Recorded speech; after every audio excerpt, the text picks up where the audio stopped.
একবার তাদের কাছে যাই। যেই না নারদ মুনি যোগী মুনিদের কাছে এসেছে, যোগী মুনিদের কাছে এসে দেখছে সেইখানেও ভগবান নাই। যা বাবা, ভগবান তো সেইখানেও নাই, তাহলে গেল কোথায়? ও যাই তো একবার মর্তভূমি থেকে ঘুরে দেখে আসি। বাবা মর্তভূমি কোনটা? এটা যেখানে আমরা বসবাস করছি, এটা হচ্ছে মর্তভূমি। এবার নারদ মুনি যেই না মর্তভূমিতে এসেছে, শুনুন শুনুন, যেই না মর্তভূমিতে এসেছে, মর্তভূমিতে এসে দেখছে আপনার আমার মতো কিছু ভক্তগণ এই হরিনাম কৃষ্ণ নাম করছে। এবার নারদ ভাবছে যখন হরিনাম হচ্ছে যাই একটু শুনে আসি, হরিনাম যখন হচ্ছে একটু শ্রবণ করে আসি। যেই না নারদ মুনি হরিনাম শুনবার জন্য ভক্তদের কাছে এসে দাঁড়িয়েছে, নারদ মুনি দেখছে গো যে ভগবান বৈকুণ্ঠে নাই, যে ভগবান যোগী মুনিদের কাছে নাই, সেই ভগবান ভক্তদের মাঝে আসন পেতে বসে আছে।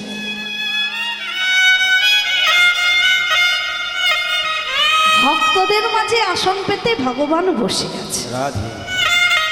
নারদ মুনি আমার চমকে উঠলেন আর বললেন, প্রভু, ও প্রভু, আপনাকে আমি বৈকুণ্ঠে খুঁজলাম পেলাম না, যোগীদের কাছে গেলাম পেলাম না, মুনি ঋষিদের কাছে গেলাম পেলাম না, আর আপনি এই ভক্তদের মাঝে বসে কীর্তন শুনছেন কেন প্রভু, কেন? ভগবান তখন উত্তর দিয়েছিলেন, নারদ, ও নারদ, তুমি কি জানো না নারদ, নাহম তৃষ্ণামি বৈকুণ্ঠে যোগিনাং হৃদয়ানাচ মদ ভক্ত যত্র গায়ন্তি তত্র তিষ্ঠামি নারদ। হে নারদ, আমি যোগীদের কাছে থাকি না, আমি বৈকুণ্ঠে থাকি না। মদ ভক্ত যত্র গায়ন্তি, মদ ভক্ত আমার ভক্তরা যেখানে হরিনাম বলে, আমার ভক্তরা যেখানে সাধুগুরু বৈষ্ণবরা মিলে হরিকথা শ্রবণ করে, আমি ভক্তদের মাঝে বসে বিরাজ করি, ভক্তদের মাঝে বসে থাকি। তার মানে ভগবান আজকে এখানে এসেছে, ভক্তদের মাঝে বসে হরিনাম কথা সাধন করছে। কিন্তু ভগবান যে আজকে এলো, আমরা কেউ কি ভগবানকে দেখতে পাচ্ছি না? হ্যাঁ ও বাবা, আপনারা বলুন, কেউ কি ভগবানকে দেখতে পাচ্ছি? দেখতে পাচ্ছি না কেন? কারণ ভগবানকে দেখার মতো সেই জ্ঞান চক্ষুর উদয় আমাদের এখনো হয়নি। তাই ভগবান এই মুহূর্তে আমাদের এই হরিবাসরে এসে উপস্থিত। আমরা যদি একবার মনোযোগ সহকারে প্রেম ভক্তি নিয়ে দেখার চেষ্টা করি, তাহলে ভগবানকে দেখতে পারবো। তাই আজকে গৌরাঙ্গ মহাপ্রভু শত ভক্তগণকে সাথে করে খেলা খেলছে। সবারই হয়েছে কেমন? আহা খেলো এবি নদ খেলো,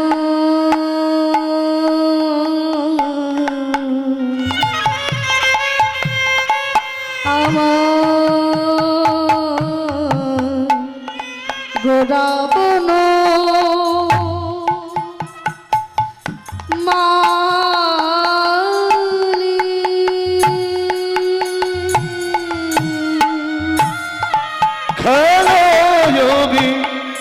নদ খেলা,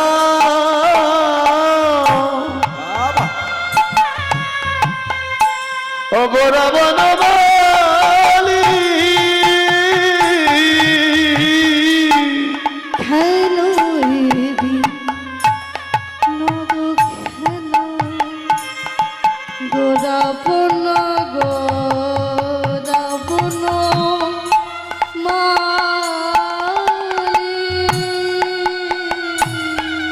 আর খেলায় রে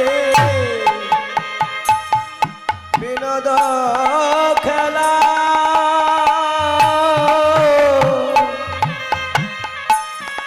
আমার গোরাবন মালি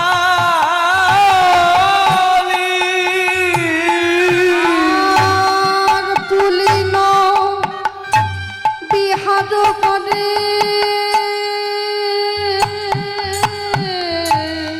ভগত মন্দ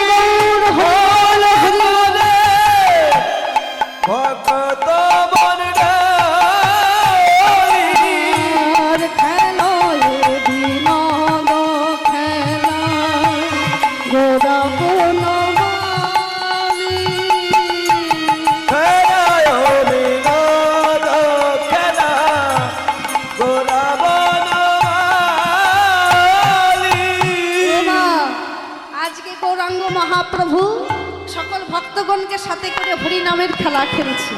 যে খেলাটা আজকে খেলছেন আপনারা, তা জানেন প্রত্যেকটা খেলার কিন্তু একটা নিয়ম থাকে, থাকে না?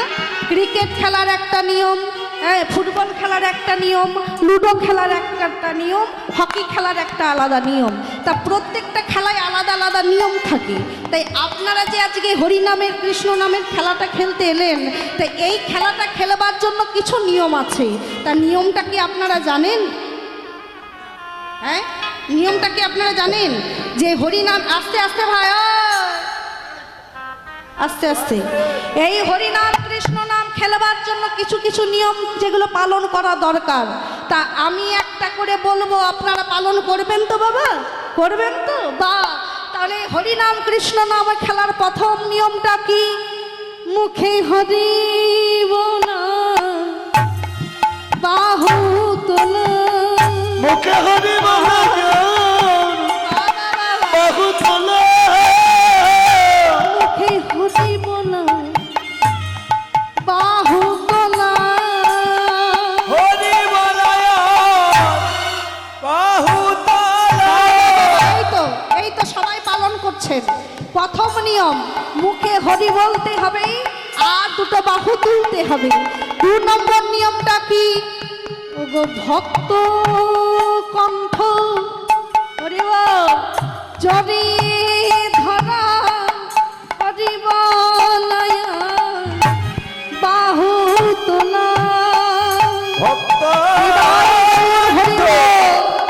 জড়িয়ে ধরা, হরি বলায় বাহু তোলা। ভক্ত চরণ চরণ যুগল জড়িয়ে ধরা,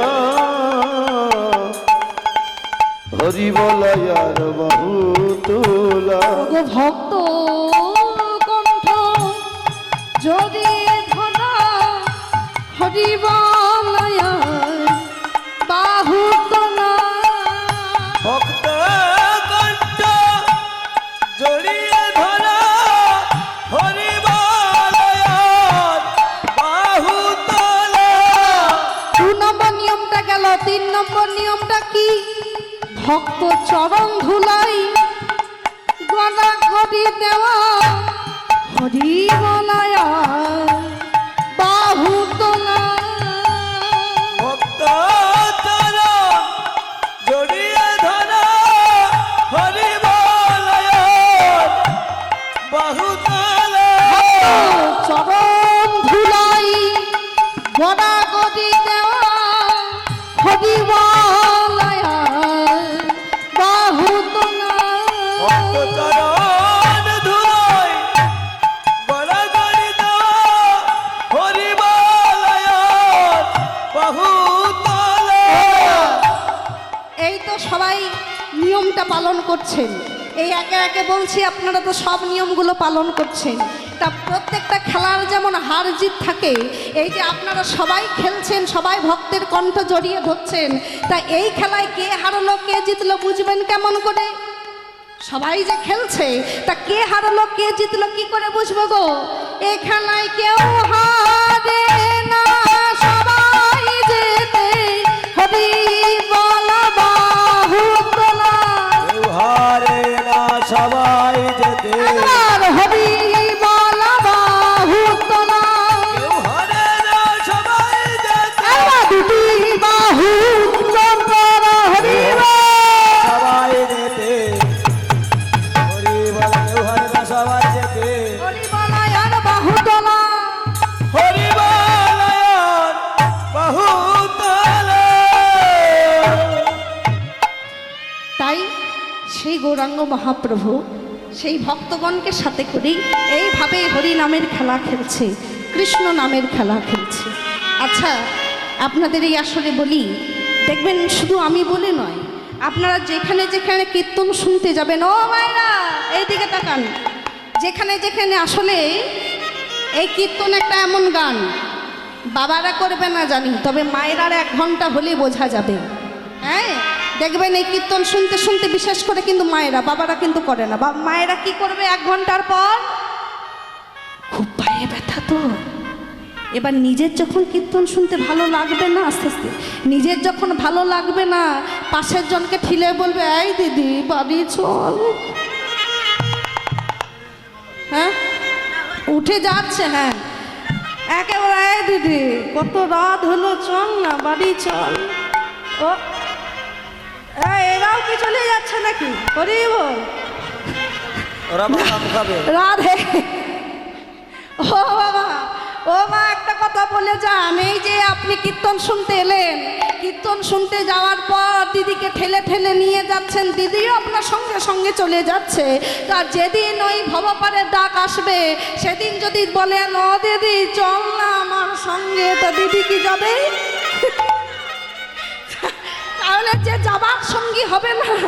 তাহলে আমরা এই হরিনাম শুনতে এসেছি, এই হরিকথা শুনতে শুনতে যদি কোনো ভক্তের যদি প্রাণ ত্যাগ হয়, যদি কোনো ভক্ত যদি মৃত্যুবরণ করে, ওই মৃত্যুটা কি ভালো হবে না বাবা? হ্যাঁ, ভগবানের নাম আস্বাদন করতে করতে ভগবানের নামেই যদি দেহটা সমর্পণ হয়ে যায়, তাহলে দেহটা পৌঁছে যাবে গোবিন্দের চরণে। তাই